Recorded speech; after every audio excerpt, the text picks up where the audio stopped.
बिस्मिल्लाहिर्रहमानिर्रहीम। देखती आंखों सुनते कानों, अस्सलाम वालेकुम। तो कैसी है नवीदा की यूट्यूब फैमिली। उम्मीद करती हूँ कि सब ठीक ठाक होंगे, खैर आफियत से होंगे, खुश रहें, आबाद रहें।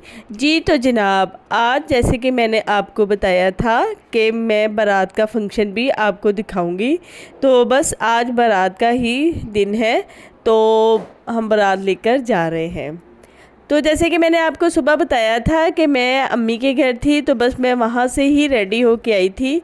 तो जैसे ही मैं पहुँची तो बारात जो थी जाने के लिए रेडी थी। तो बस जैसे कि मैंने आपको कल बताया था कि मैं आपको अपना फैसलाबाद भी दिखाऊंगी, तो बस इसी तरह से अब हम आज भी किनार रोड पे ही जा रहे हैं। तो हमारा बारात वाला रास्ता भी वही था और मेरी अम्मी के घर जाने वाला रास्ता भी सेम वही था। तो बस इसी तरह से हम लोग फिर अब बारात लेकर जा रहे हैं। तो गाड़ियाँ जो थी आगे पीछे एक दूसरे के जा रही थी और आज मैच भी था, तो एक बाइक वाले जो भाई साहब थे वो बाइक के ऊपर बैठे थे और मैच देख रहे थे। तो मैंने बड़ी कोशिश की कि मैं सीन शूट करूं, लेकिन मैं सीन जो है शूट नहीं कर पाई। तो जो आजकल की जवान नस्ल है उनको मैच बड़ा ही अच्छा लगता है और मेरे बच्चे भी बड़ा शोर कर रहे थे कि आज हमने नहीं जाना, आज हमने मैच को देखना है।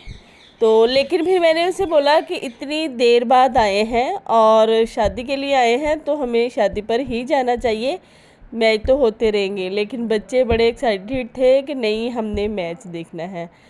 तो बस इसी तरह से हम अपने सफ़र पे रवाना थे। तो मैंने सोचा कि मैं भी आपको अपने साथ ही रखूं और साथ साथ मैं आपको अपना फैसलाबाद दिखाती रहूं। तो इसी तरह जो हमारे भाई हमें कल लेने आए थे, तो उन्होंने मुझे बताया, कहते कि मैं एक दिन रात को इसी तरह से जा रहा था कहीं से, तो एकदम से बहुत स्पीड से कार आई है और वो नहर में गिर गई। और कहते उसमें बच्चे भी थे और मियाँ बीवी थे। तो जैसे ही उन्होंने मुझे ये बात बताई, एकदम से इतनी टेंशन हो गई और मुझे इतनी हैरानगी हुई कि एक कैसे वो गाड़ी गिर गई नहर में। तो मेरे भाई कहते हैं कि मैं फिर उतरा और उतरकर मैंने पहले बच्चों को निकाला और फिर उनकी वाइफ को निकाला और गाड़ी कह रहे खुलने का नाम ही नहीं ले रही थी। तो कहते इतने में बहुत सारे लोग थे, वो भी वहाँ पे जमा हो गए और फिर सब ने एक दूसरे की हेल्प से उनको बाहर निकाला।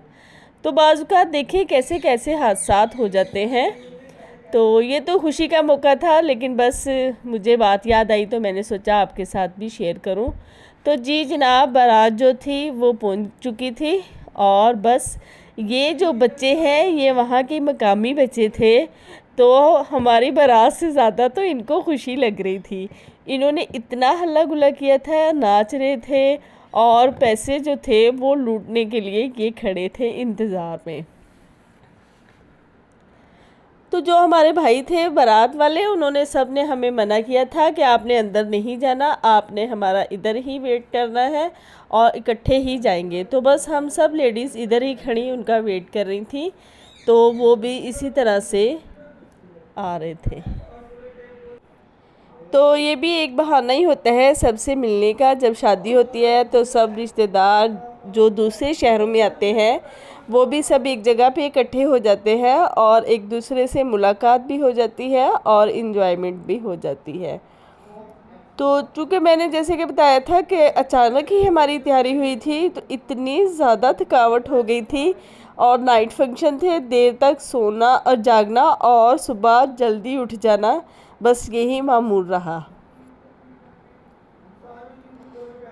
तो बस ये जो हमारे बच्चे थे, मेरे भतीजे और भांजे, ये इसी तरह से भंगड़ा डालते हुए आएंगे और सबको एंजॉय कराएंगे।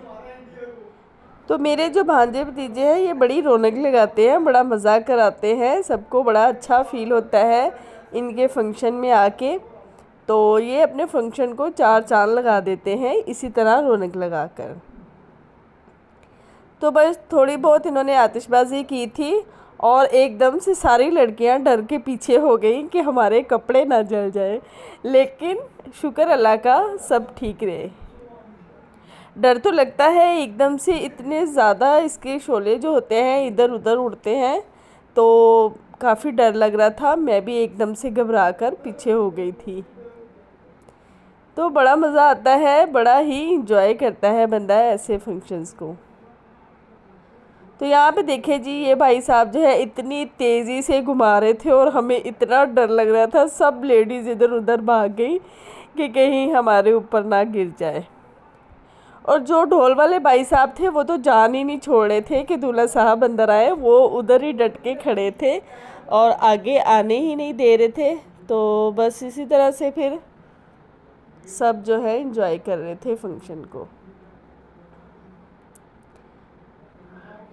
जो बच्चों की माएँ थी उन्होंने बच्चों को उठाया हुआ था, तो वो थक गई उनको उठा के खड़े खड़े। तो बस फिर सब लोग अंदर आ गए थे। तो जैसे कि मैंने आपको बताया था कि प्राइवेसी का थोड़ा ख्याल रखना होता है, तो बस इसी तरह से मेरी कोशिश होती है कि लेडीज़ जो है उनकी फेस की वीडियो ना बने। तो बस अब दूल्हा साहब जो थे वो भी अंदर आ गए थे और दूल्हा के जो अब्बा थे वो तो शोर कर रहे थे, कह रहे बस इन लड़कों को तो मौका चाहिए डांस करने का, कोई मौका ये जाने नहीं देते। तो बच्चे सारे एक ही एज के हैं तो बड़ा इंजॉय करते हैं। तो जी जनाब, हम आ गए थे अब अंदर और यहाँ पे जो हमारे तो पंजाबी में कहते हैं बिद, तो ये जो बिद होती है इस तरह से मुख्तलिफ़ पैकिंग में होती है। तो बस ये यहाँ पे पड़ी थी तो मैंने सोचा आपके साथ शेयर करूँ। अम्मी के घर भी काफ़ी मसरूफियत रही, तो कोई चीज़ आपको दिखा ही नहीं सकी कि मैंने आज क्या पहनना है, कैसे तैयारी करनी है। तो बस फिर मैंने सोचा कि थोड़ा बहुत अपना ड्रेस आपके साथ शेयर करूं।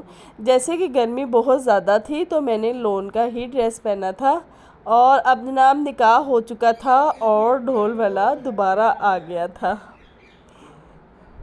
तो जैसे ही निकाह होता है उसके बाद ये जो बिद होती है ये तकसीम करते हैं। तो बस फिर ये लड़कियां आई थी और उठा कर ले गई और अब सबको तकसीम करेंगी।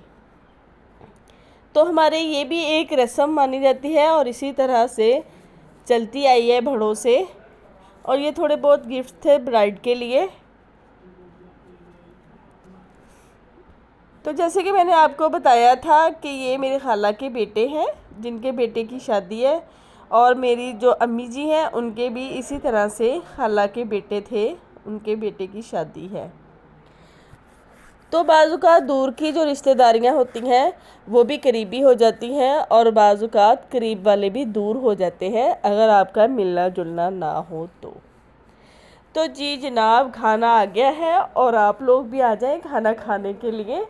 तो खाने को आप भी इंजॉय करें। खाना बड़ा मज़े का और बड़ा लजीज बना था। तो बस फिर हमने खाना खाया। मीठे में उन्होंने आइसक्रीम दी थी जो कि मुझे बड़ी पसंद थी। तो बस इसी तरह से सब ने बड़े अच्छे तरीके से खाना खाया और बड़ा इंजॉय किया इस खाने वाले टाइम को भी। तो आप बहुत दूर हैं वरना मैं आपको भी ज़रूर ट्राई करवाती और आप भी इंजॉय करते। तो ये जनाब हमारा गोलू मोलू सा बच्चा है, ये पूरे शादी की जान बना हुआ था और जो भी आता था इसको उठाता था और ये इसकी मम्मा है। तो बस मैंने इन्होंने परमिशन ली थी तो इन्होंने कहा कि आप मेरी वीडियोस बना सकती हैं। तो बस फिर मैंने इनकी वीडियो अपलोड की।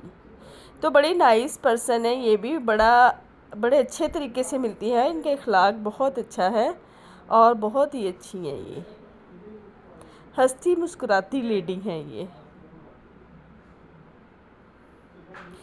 तो यहाँ पे जनाब मेरी एक फ़ैन थी जो मुझे मिली और उन्होंने मुझे इस तरह से बुक्का दिया और बड़ी खुश हुई मुझे मिलकर। और वो मेरी वीडियोस का बहुत इंतज़ार करती हैं और मुझे कहती कि आपकी वीडियो मुझे बहुत अच्छी लगती है, ख़ास तौर पे आपके बोलने का स्टाइल। तो जी जनाब, बस बारात का फंक्शन जो था ख़त्म हो चुका था और अब हम दुल्हन को लेकर अपने घर जा रहे हैं।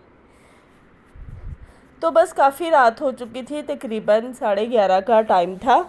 तो बस हम अपने सफ़र की तरफ रवाना थे। मेरे चाहने वालों का बहुत बहुत शुक्रिया जो मेरी वीडियोस का इंतज़ार करते हैं और मेरी वीडियो को फुल वॉच करते हैं। अल्लाह हाफिज़।